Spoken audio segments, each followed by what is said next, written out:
আসসালামু আলাইকুম, welcome back to my channel. আমি রেজা হায়দার। তো আমরা যে কমন মিস্টেকগুলো করে থাকি বাইসেপের ক্ষেত্রে, আসুন দেখা যাক। যেরকম বলছি যে আমাদের বাইসেপের হচ্ছে তিনটা হেড, মানে আমাদের ব্র্যাকিয়াল মাসল যেটা, এই ব্র্যাকিয়াল মাসলের হয় হচ্ছে তিনটা হেড। একটা হচ্ছে আমাদের ভিতরে ইনার সাইডে যে জিনিসটা আমরা দেখি, এই পোর্শনটা, এটা হচ্ছে আমাদের শর্ট হেড অফ বাইসেপ বা আমাদের brachial short head. And full আমাদের যে এই লম্বা যে পোর্শনটা, এটা হচ্ছে আমাদের long head of bicep. And third, আমাদের বাইসেপের পিকটাকে যে সুন্দর করে এই সাইডের যে আমাদের ছোট্ট পোর্শনটা, এটা হচ্ছে আমাদের ব্র্যাকিয়ালিস। ব্র্যাকিয়ালিস এবং ব্র্যাকিয়া ব্র্যাকিও রেডিয়ালিস। জাস্ট এটুকুই হচ্ছে আমাদের বাইসেপের মূলত পার্ট অংশগুলো। তো আমরা যখন এক্সারসাইজের মধ্যে এই বাইসেপকে যখন আইসোলেটলি যখন ট্রেন করতে যাই, তখন এর মধ্যে আমাদের তিনটা মাসেলকে আমরা তিনটা ভেরিয়েন্ট দিয়ে কিন্তু আমরা এটাকে টার্গেট যদি করে এক্সারসাইজটা করতে পারি, তখন আমাদের ওভারঅল ডেভেলপমেন্টটা সুন্দর হয়।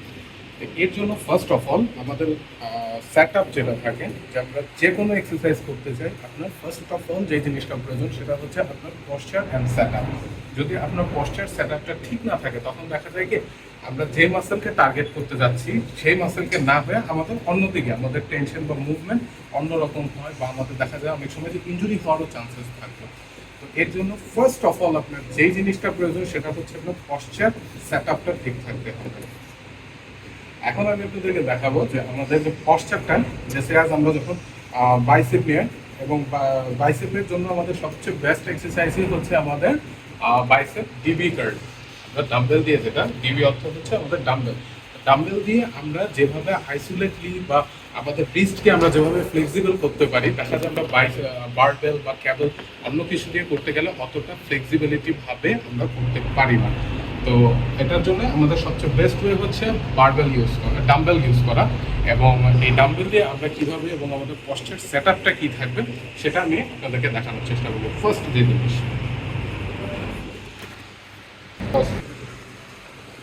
আমরা যখন ডাম্বেল দিয়ে যখন আমরা এক্সারসাইজ করছি, বা এক সাইড থেকে যদি দেখেন, আমাদের হাত থাকবে হচ্ছে সবসময় সামনের দিকে সুপিনেটেড পজিশন। আর এর থেকেও ফার্স্ট অফ অল যে জিনিসটা বলবো সেটা হচ্ছে, আমরা যখনই কোনো ওয়েট লিফটিং করবো, আমাদের সেট আপের মধ্যে কী থাকে, আমরা এটা এনশিওর করবো যে যে সারফেসের উপর আমরা দাঁড়িয়ে এক্সারসাইজগুলো করছি, সারফেসটা যাতে একটু হার্ড সারফেস হয়, নরম বা পা নড়ে এরকম বা নরম রাবার এইসবের উপর দাঁড়িয়ে এক্সারসাইজ না করাটাই ভালো। শক্ত সারফেসে করবেন, এবং আপনার শু যেটা, সেটাও একটা এরকম শু নেবেন যেটা আপনার রানিং সাপোর্ট বা খুব একটা নরম না, এরকম টাইপেরই আপনারা সিলেক্ট করবেন। আর এখন যে জিনিসটা দেখাচ্ছি, এটা হচ্ছে আপনার সেট আপের প্রথম অংশ। আপনি যখন সেকেন্ড এক্সারসাইজটা করছেন, আপনি ওয়েট যখন নেবেন, তখন কিন্তু একটু পজ করুন। সেকেন্ড যে জিনিসটা আমাদের আসে সেটা হচ্ছে যে আমাদের কোর এঙ্গেজমেন্ট। আপনারা ওয়েট লিফটিংয়ের সময় কোরকে, আমাদের কোরটাকে টাইট রাখার চেষ্টা করবেন, কারণ কোর যদি আমরা লুজ ছেড়ে দেয়, তখন দেখা যায় কি আমাদের ব্যাক সাপোর্টটা এরকম থাকে না, এবং ব্যাকটা আমাদের এভাবে রক করে বা রোল হয়ে যায়। এই জিনিসটা করবেন না তার জন্য। আর সবসময় রাখবেন হচ্ছে আপনাদের চেস্ট আপ। ম্যাক্সিমাম এই সমস্ত ম্যাক্সিমাম এক্সারসাইজের ক্ষেত্রে আপনি যে জিনিসটা লাগবে সেটা প্রয়োজন হচ্ছে চেস্ট আপ রাখবেন, আপনার ব্যাক স্ট্রেট থাকবে, এবং কোর মানে হচ্ছে আমাদের পেটটাকে টাইট রাখবেন, পেট ছেড়ে দেবেন না, ঠিক আছে?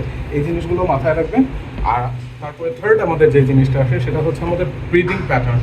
আমরা কখন ইনহেল করব বা কখন এক্সহেল করব।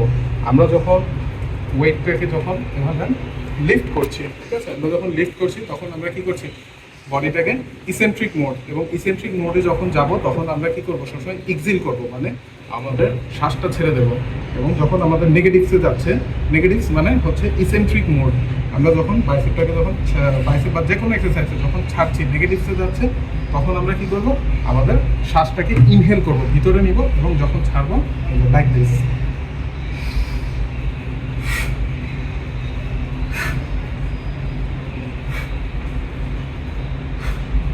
তো এই হচ্ছে আমাদের থার্ড যে আমরা মিস্টেকগুলো করে থাকি, যে কারণ কোর এঙ্গেজ না রাখা বা আমাদের ব্রিথিং প্যাটার্নটা ঠিক না রাখা, এই জিনিসগুলো আমাদের সিলি মিস্টেকসগুলো আমরা করে থাকি।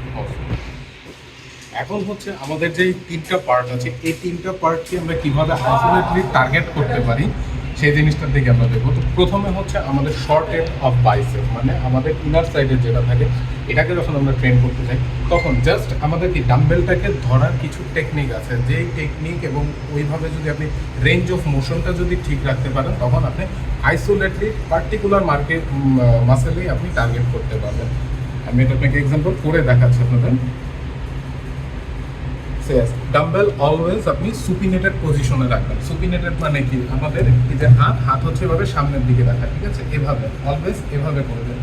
এই জিনিসটা আমরা অনেকে একটা জিনিস মিস্টেক করি, যে আমরা দেখা যাচ্ছে যে নিউট্রাল গ্রিপে নিয়ে আসি। যখন আমরা এই যে হাত এভাবে নিচের দিকে নিচ্ছি আমাদের হাতটা তখন নিউট্রালে চলে যায় এবং উঠতে উঠতে এভাবে করে আমরা উঠাই। তো এইখানে আমাদের ভুলটা কি হয়, যখন আমরা নিউট্রাল গ্রিপে রাখি তখন আমাদের হচ্ছে কি ব্র্যাকিয়ালিস এবং ব্র্যাকিওরেডিয়ালিস, মানে আমরা এই মাসেলকে যখন হ্যামার কার্ল মারি তখন আমরা এই মাসেলকে টার্গেট করি। কিন্তু সেম জিনিসটাই আমরা যখন নিউট্রাল গ্রিপে নিয়ে আসছি বা এই পর্যন্ত উঠাতে কিন্তু আপনার রেঞ্জটা অন্যদিকে চলে যাচ্ছে। এর জন্য যখনই আপনি শর্ট হেড ট্রাই করছেন আপনার অলওয়েজ বাইসেপ যখন আপনি ডাম্বেল দিয়ে করছেন আপনার থাকতে হবে কি সুপিনেটেড পজিশন। এবং এর মধ্যে যে টেকনিকটা থাকে ছোট ছোট মিস্টেকগুলো আমরা যা করি, আমরা যখন এটাকে up all the way up range of motion থাকবে, পুরো আবার আমরা একদম ছেড়ে দিতে পারি না। পুরো যদি আমরা ছেড়ে দেই তখন আমাদের কি হবে, ট্রাইসেপ অ্যাক্টিভেট হয়ে যাবে। যেন ট্রাইসেপ অ্যাক্টিভেট আমরা করবো না, আমরা হালকা একটু লক রাখবো। বেঞ্চ এভাবে দেখুন, যখন আমরা এই যে কার্লিং করছি এবং এইখানে আমাদের টুইস্টটা কোন জায়গায়, শর্ট হেডকে করা ডাম্বেলটা থাকবে বাইরের দিকে। আপনি হয়তো এই জিনিসটা দেখছেন, বা একটা জিনিস আপনি খেয়াল করে দেখবেন, আমরা যখন ছোট বাচ্চাদেরকে যখন আমরা আমাদের বাইসেপ দেখেন আমরা কি কাজটা করি, এভাবে করি, তাই না? সেম জিনিসটাই করতে হবে।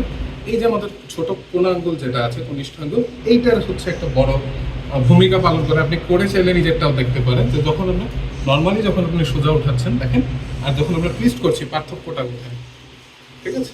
এই সমস্ত কিন্তু ছোট ছোট টেকনিক্যাল বিষয় আছে যেগুলো মাথায় রাখতে হবে, যার জন্য আমরা দেখা যায় যে সুন্দর একটা আইসোলেটলি বা 3D আমাদের যে লুকটা সেই জিনিসটা আমরা আনতে পারি না অনেক চেষ্টার পরেও। তো আশা করবো এই সমস্ত ছোট ছোট বিষয়গুলো আপনাদেরকে অনেক হেল্প করবে। নাও আপনাদেরকে আমি দেখাচ্ছি লং হেডের জন্য আপনার যেই এক্সারসাইজটা আপনার সবচেয়ে বেটার হয় সেটা হচ্ছে আমরা যদি বারবেল দিয়ে করি অথবা close grip. Barbell close grip যখন আমরা করব তখন আমাদের সবচেয়ে বেশি অ্যাক্টিভেট হয় আমাদের লং হেড। লং হেড অ্যাক্টিভেটের জন্য সবচেয়ে বেস্ট ওয়ে এটাই হচ্ছে। এরপরে থার্ড আমাদের যে জিনিসটা আসে সেটা আমাদের যে এই পার্টটা ব্র্যাকিয়ালিস এবং ব্র্যাকিওরেডিয়ালিস। এটার জন্য আমরা যে এক্সারসাইজটা করতে পারি তার জন্য সবচেয়ে বেস্ট হচ্ছে ডিবি হ্যামার কার্ল। কারণ ডিবি হ্যামার কার্ল আমরা যখন করি তখন সবচেয়ে বেশি আমরা অ্যাক্টিভেট করে থাকি হচ্ছে আমাদের ব্র্যাকিয়ালিস এবং ব্র্যাকিওরেডিয়ালিস মাসেলকে। এবং এইটার ফর্মটা আমি আপনাদেরকে দেখাচ্ছি। আমরা স্ট্রেট, আমাদের posture always chest up, core tight, ঠিক আছে? কোর টাইট থাকবে, চেস্ট আপ এবং রেঞ্জ অফ মোশন থাকবে full all the way up down, এবং নিচে আমাদের যাতে ট্রাইসেপ এঙ্গেজ না হয়। Breathe in, breathe out, breathe in, breathe out, ঠিক আছে?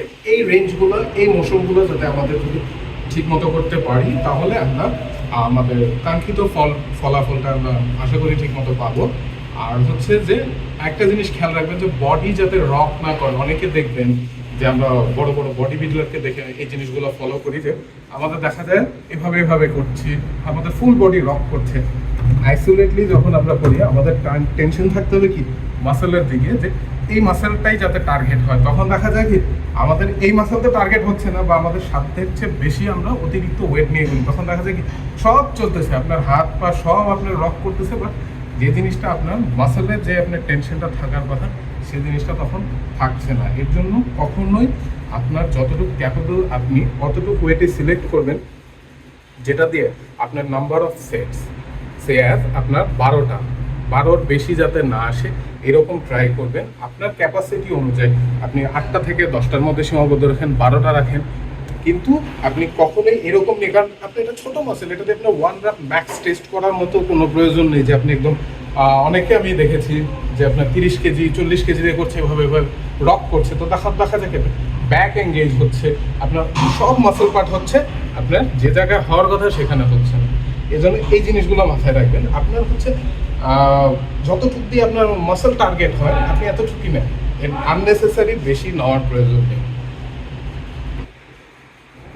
তো গাইজ এই পর্যন্তই ছিল আজকের ভিডিওতে। দেখা হবে অন্য কোনো ভিডিওতে।